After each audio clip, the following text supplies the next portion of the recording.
Hello guys, फिर से आपको स्वागत है विद्या डिजिटल क्लासेस के अंदर। केमिकल रिएक्शन एंड इक्वेशन में पढ़ा रहा था। इससे पहली वाली वीडियो अगर आपने नहीं देखी है तो आई लिंक का बटन मैंने दे रखा है, वहां पे आप जाके देख सकते हो। पार्ट 1 पार्ट 2 के अंदर मैंने बताया था कि मैं आपको कैरेक्टरिस्टिक्स बताऊंगा। पार्ट 1 में मैंने ये बताया था कि मैं आपको कुछ कैरेक्टरिस्टिक्स बताऊंगा जो इस तरीके की थी।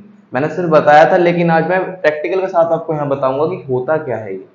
सबसे पहला मैं कैरेक्टरिस्टिक्स मैंने बताया था पहले वाले वीडियो में कि ये विशेषता होती है केमिकल रिएक्शन के होने की, यानी जब एक केमिकल रिएक्शन होता है तो ये सारे पार्ट होते हैं हमारे पास।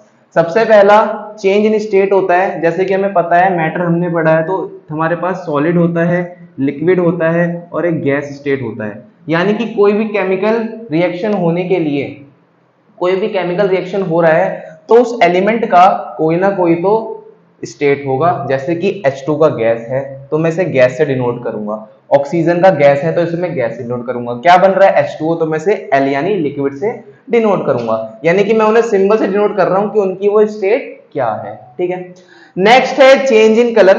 कैरेक्टरिस्टिक्स के अंदर सेकंड पॉइंट है हमारे पास चेंज इन कलर। यानी कि केमिकल रिएक्शन है, एनसीईआरटी के हिसाब से ये पेपर में पूछा जाता है। Fe plus CuSO4 FeSO4 plus Cu बनता है। यानी कि जब इसका रिएक्शन होता है तो FeSO4 और Cu बनता है। इसका जो पहले वाला कलर था वो ब्लू रहता है और जो यहाँ नया कलर बनता है वो ब्लू ग्रीन होता है। ठीक है, तो चेंज इन कलर भी हमारा कैरेक्टरिस्टिक्स के अंदर आता है।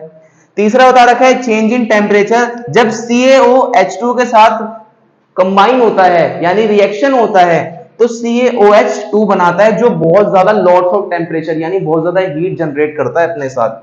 ठीक है, तुम्हें ये पता होना चाहिए। तो चेंज इन टेम्परेचर भी केमिकल रिएक्शन की कैरेक्टरिस्टिक्स है, जिसके अंदर ये भी एक एनसीईआरटी का ही एग्जांपल है जो पेपर में पूछा जाता है।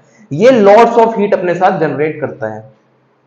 चेंज इन गैस के अंदर ZnH2SO4 और ZnSO4 प्लस H2 बनाएगा। यानी कि जब ZnH2SO4 के साथ होगा, रिएक्ट होगा, तो यहाँ ZnSO4 और H2 बनाएगा, और जो ये ZnSO4 और H2 बनाएगा ये अपने साथ लॉट्स ऑफ गैस यानी गैस बहुत ज्यादा लेके चलेंगे। ठीक है, यानी गैस प्रोड्यूस होगी।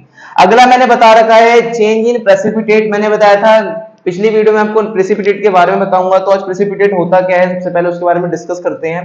PbNO3, लेड बोलते हैं Pb को, NO3 प्लस पोटेशियम आइडेंट react with PbI2 plus KNO3। यानी कि इसमें यह बता रखा है, सबसे पहले समझिए प्रेसिपिटेट होता क्या है कि when two reactant react to form remains insoluble and settle down as a solid. यानी कि A है और B है, रिएक्ट हो रहे हैं और A भी बना रहे हैं। ये दो रिएक्ट होकर एक A भी बना रहे हैं, लेकिन जो प्रोडक्ट बन रहा है वो इनसॉल्युबल है।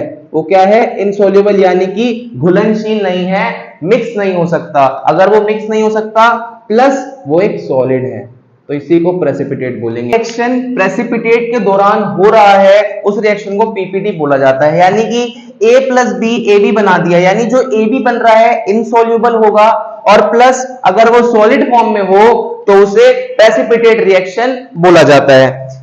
उसके बाद यहां बता रखा है कि इनसॉल्युबल होता है। इनसॉल्युबल मतलब कि घुलनशील नहीं होता, मिक्स नहीं होता। अगर कोई केमिकल रिएक्शन होता है और ये अगर इनसॉल्युबल हो प्लस सॉलिड हो तो उसे पीपीटी रिएक्शन बोला जाता है। मैंने आगे कॉन्सेप्ट पूरा बता दिया है, सारे कैरेक्टरिस्टिक्स को मैं क्लियर कर चुका हूं। अगर आपको इसके अंदर कोई डाउट होता है तो डिस्क्रिप्शन में, या फिर आप डिस्क्रिप्शन में गूगल मीट की लिंक दे रखी है, वहां से आप ज्वाइन हो जाइए। संडे मेरे से डाउट पूछिए, फेस टू फेस हम बात करेंगे, आपके हर डाउट क्लियर हो जाएंगे। या फिर आप डिस्क्रिप्शन या कमेंट के अंदर आप अपने डाउट को मेरे को बता सकते हैं कि सर मेरा ये डाउट है, मुझे बता दीजिए। ठीक है, मैंने इससे पहली वीडियो में पूछा था कि केमिकल रिएक्शन होता क्या है, तो अगर आपने बताया वो डिस्क्रिप्शन के अंदर तो मैं कमेंट के अंदर तो मैं देख लूंगा। ठीक है, इतना ही था आज का हमारा concept chemical reaction and equation. Channel पर अगर नए हो तो सब्सक्राइब लाइक कर देना गाइस, और शेयर करना अपने दोस्तों में। ठीक है, धन्यवाद।